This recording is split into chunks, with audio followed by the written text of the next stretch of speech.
গণতন্ত্রের লীলাভূমি বাংলাদেশ রাষ্ট্র এত দ্রুত গতিতে চলতেছে, বলা চলে যে পৃথিবীর সবচেয়ে দ্রুতগামী রকেট, যেটা ধরেন মার্ক 20 ধরে নিচ্ছি আমি, যে সূর্যের গতির চেয়ে 20 গুণ বেশি গতিতে বাংলাদেশের রাষ্ট্র চলতেছে। এখন রাষ্ট্রের মধ্যে যারা আছে তারা সিট বেল্ট বেঁধেও ওই যন্ত্রে বসে থাকতে পারতেছে না, তারা সিটকে পড়ে যেতেছে এবং সিটকে পড়ে তারা মারা যাচ্ছে। তো এইটা আসলে কেন হইল? বাংলাদেশের মানুষ রাষ্ট্রের গতির সাথে নিজেকে কেন অ্যাডজাস্ট করতে পারলো না? এর কারণ হইল, 71-এ যখন অনেক মানুষ মারা গেল, আমরা দেশ স্বাধীন, আমাদের দেশ স্বাধীন হইল, সবাই মিলে দেশটাকে স্বাধীন করলো, কোনো একক ব্যক্তি কিন্তু না। তখন গণতান্ত্রিক প্র্যাকটিস যারা করতে চাইলো তাদেরকে অপ্রাসঙ্গিক মনে করা হইল। বাংলাদেশে 71-এর পরে রাজতন্ত্র, যেটা ধরেন যে পৃথিবীর ইতিহাসে 1000 বছর আগে চলে আসছে, যেটা 1800 শতকের শেষের দিকে অর্থাৎ 1780-র দিকে যখন ইউরোপে রাজতন্ত্রের বিতরণ শুরু হইল, রাজতন্ত্র ইউরোপের মানুষ আর মেনে নিল না। ইউরোপের মানুষ সমতা চাইলো, যেটাই মূলত গণতন্ত্র, যে রাষ্ট্রের প্রত্যেক নাগরিক সমান সুযোগ সুবিধা পাবে, মৌলিক অধিকারগুলো অ্যাটলিস্ট নিশ্চিত থাকবে। সবাই তো আর সমান টাকা ইনকাম করবে না, সবার সমান বেতন হবে না, কিন্তু মৌলিক অধিকারের বেলায় সবাই সমান থাকবে, কারোর উপরে জুলুম করা হবে না, বাক স্বাধীনতা থাকবে। এইগুলো যখন ইউরোপ 200 বছর আগে শুরু করছে, তো 71-এর পরে বাংলাদেশে, গণতন্ত্রের লীলাভূমি বাংলাদেশে যারা এটা শুরু করতে চাইলো তাদেরকে ঠান্ডা করে দেওয়া হলো, তাদেরকে জয় বাংলা করে দেওয়া হলো। এবং রাজতন্ত্রের ম্যাটেরিয়াল, যেটাকে বলে শাসকের পূজা, শাসককে তেল মারা, এইটার মাধ্যমে মূলত গণতন্ত্রের চাষ বা শুরু হইল বাংলাদেশে। এবং শেখ মুজিব, যিনি বাংলাদেশের প্রথম রাজা স্বাধীন বাংলাদেশের, তার সমালোচনা যারা করলো, বিশেষ করে বামপন্থীরা, আমি শেখ মুজিবের সমালোচনা করলে আমাকে অনেকে জাসি মনে করে, জামাত শিবির মনে করে, কিন্তু আমি জামাত শিবিরের অ্যাঙ্গেল থেকে শেখ মুজিবের সমালোচনা করি না, আমি বামপন্থীদের অ্যাঙ্গেল থেকে করি। অ্যাকচুয়ালি বাংলাদেশে জামাত শিবির যারা, তারা কিন্তু কখনো শেখ মুজিবের সমালোচনা ওইভাবে করতে পারে নাই 24-এর আগে। তো 71-এর পরে তো সমালোচনা করার প্রশ্নই আসে না, তারা তো অস্তিত্ব সংকটে ভুগছে। তো ওই সময় মেইনলি জাসদ বা বামপন্থী যারা, কমিউনিস্ট যারা, তারা শেখ মুজিবের সমালোচনা করছিল এবং এটার কারণে তাদেরকে চড়া মূল্য দিতে হইতেছে। আমরা সিরাজ শিকদারের কথা জানি, তাকে ক্রস ফায়ার দেওয়া হয়েছে, তাদের কম বেশি ভুল ছিল। কর্নেল তাহেরের কথা জানি, তাকে অবশ্য মুজিবের আমলে না, পরে তাকে হত্যা করা হয়েছে। মোট কথা, মুজিবের আমলে রক্ষী বাহিনীর মাধ্যমে যারা গণতান্ত্রিক চিন্তা লালন করতে গেছে তাদেরকে জয় বাংলা করে দেওয়া হয়েছে। তো এর কারণে অ্যাকচুয়ালি 71-এর পরে বাংলাদেশে গণতান্ত্রিক চর্চা শুরু হয় নাই। বাংলাদেশ আরও 200 বছর আগে যে রাজতন্ত্র পৃথিবীতে ছিল, সেই রাজতন্ত্রে ফিরে গেছে। এখন কথা হইল, ওই রাজতন্ত্রে বাংলাদেশ কেন ফিরে গেল? কারণ হইল, বাংলাদেশে যে উপনিবেশিক শক্তি আসছিল, ঔপনিবেশিক শক্তি আসার কারণে স্থানীয় রাজা যারা, তারা ব্যর্থ হয়েছে, তারা রাজ্য চালাইতে পারে নাই। তো যার কারণে ব্রিটিশরা চলে যাওয়ার পরে আমাদের ডিএনএতে, যে আমরা যে প্রজা ছিলাম, এই ডিএনএতে আমাদের এই ডিএনএগুলো অ্যাক্টিভ হয়ে যায়। ফলে আমরা 200 বছর আগের যে রাজার পূজা, সেটা যেই কাজা ছিল, এই দেশের এই অঞ্চলের জনগণ যে রাজার পূজা করতে পারে নাই 200 বছর, সেই কাজা শুরু হয়েছে আদায় করা। এবং 2026 পর্যন্ত ওই কাজা এখনও চলমান। এখনও বাংলাদেশের রাজনীতিতে, রাষ্ট্র পরিচালনায় শাসককে তেল মারা, সেটা যেই শাসকই হোক, সেটা শেখ মুজিব ছিল এক সময়, জিয়া ছিলেন, বর্তমানে তারেক রহমান আছেন, তেল বিনা বাংলাদেশের রাজনীতি কল্পনা করা যায় না।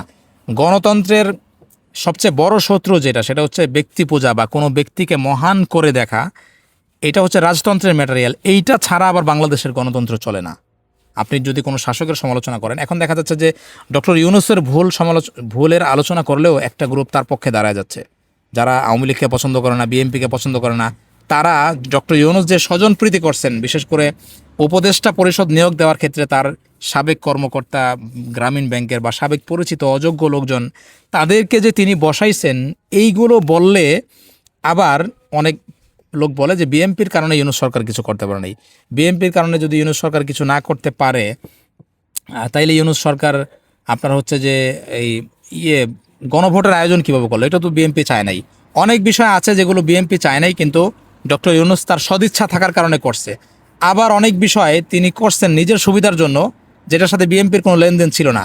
তো এগুলো তার ভুল ছিল, যেই ভুলের কারণে আসলে 24 হাত ছাড়া হয়েছে।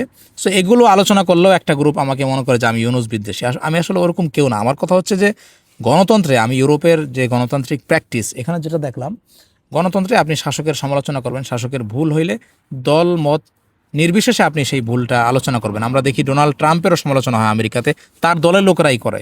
এটা হচ্ছে মানে গণতান্ত্রিক প্র্যাকটিস, যেটা বাংলাদেশে মানে ৭১-এর পর থেকে আজও পর্যন্ত মোটা দাগে শুরু হয় নাই। যারা এটা শুরু করতে গেছে তাদেরকে জয় বাংলা করে দেওয়া হয়েছে। আমরা নিকট অতীতে হাদির কথা জানি। সো এই মেন্টালিটি যদি আমরা বিল্ড আপ না করতে পারি, তাহলে আমরা গণতন্ত্রের পথে হাঁটা শুরু করতে পারবো না, রাজতন্ত্রেই থেকে যাব। ধরেন একটা কুকুরের গায়ে যদি আপনি কোট পরায় দেন, তাকে যদি একটা জেন্টলম্যান বলতে চান, বাংলাদেশের গণতন্ত্র যেটা, এটা এভাবেই চলে আসছে। অ্যাকচুয়ালি রাজতন্ত্রের মডেলেই আমাদের গণতন্ত্র চলছে। মানে ধরেন একটা নির্বাচন হইতেছে, বাট নির্বাচনের পরে যারা ক্ষমতায় আসতেছে তারা শাসককে সঠিক পরামর্শটা দিচ্ছে না, বা শাসককে তেল মারতেছে, বা শাসকের ভুলটা বলার সাহস পাচ্ছে না। সো এইগুলো যদি না আসে, যেগুলো আমরা যে আজকে ইউরোপকে উন্নত দেখি, তারা এই জিনিসগুলো প্রতিষ্ঠা করছে আরও ২০০ বছর আগে। আপনি ধরেন ১৮০০ শতকের শেষের দিক থেকে ১৯ শতক বলেন, আপনি দ্বিতীয় বিশ্বযুদ্ধ পর্যন্ত বলেন, আপনি ধরেন ১৯৫০ পর্যন্ত আপনি ধরে নেন, ন্যাটো প্রতিষ্ঠা ১৯৪৯-এ হয়েছে, এটা আগ পর্যন্ত ধরে নেন ১৯৫০ পর্যন্ত ইউরোপের জাতিগোষ্ঠীগুলি স্ট্রাগল করছে ইনসাফ প্রতিষ্ঠার জন্য। বিগত ৮০ বছর যাবৎ ধরা যায় তারা মোটামুটি পৃথিবীতে সবচেয়ে উন্নত জাতি হিসেবে আছে, তারা পৃথিবীতে ভালো আছে। আদিম যুগ থেকে চলে আসা রাজতন্ত্রের বিরুদ্ধে তারা যে সংগ্রামটা করছে, বিগত ১০০ বছর সংগ্রাম করে এর আজকে থেকে ৮০ বছর পর্যন্ত তারা এটা ফল ভোগ করতেছে। কিন্তু বাংলাদেশে যেটা হয়েছে যে আমরা উপনিবেশের অধীনে ছিলাম, তারপরে আমরা দেশ স্বাধীন হয়েছি পাকিস্তান থেকে, বাট গণতান্ত্রিক প্রক্রিয়ার মধ্য দিয়ে আমরা যাই নাই, আমরা গণতান্ত্রিক প্র্যাকটিস শুরুই করতে পারি নাই, যার কারণে আমাদের এত দুঃখ দুর্দশা, মানুষ মারা যেতেছে। ভেরি ভেরি ফ্রাস্ট্রেটেড বাংলাদেশের তরুণ যুবকরা, হতাশ, জন্মের পর থেকে মৃত্যু পর্যন্ত সমস্যা লেগেই থাকতেছে। এর কারণ হইল আমাদের বাড়িঘর পাকা হইলেও, আমরা ব্যক্তিগতভাবে টাকা পয়সা উপার্জন করলেও গণতান্ত্রিক প্রক্রিয়ার মধ্য দিয়ে আমরা এখনও যাওয়া শুরু করে নেই, যার কারণে আমাদের এই আমরা অন্য রাষ্ট্রগুলো দেখে আমরা বেশ অবাক হই, আমরা স্ট্রাকড হই, আমরা বুঝে উঠতে পারি না কিছুই। তো এর কারণ হয়েছে এটা। আমি যতদূর ইউরোপের সমাজ, ইউরোপের রাজনীতি খুব কাছ থেকে দেখে আমি যেটা বুঝতে পারছি সেটা আপনাদের সাথে শেয়ার করলাম। আমার কথার সাথে আপনারা দ্বিমত পোষণ করতে পারেন, আপনাদের মূল্যবান মতামত আমি আশা করব।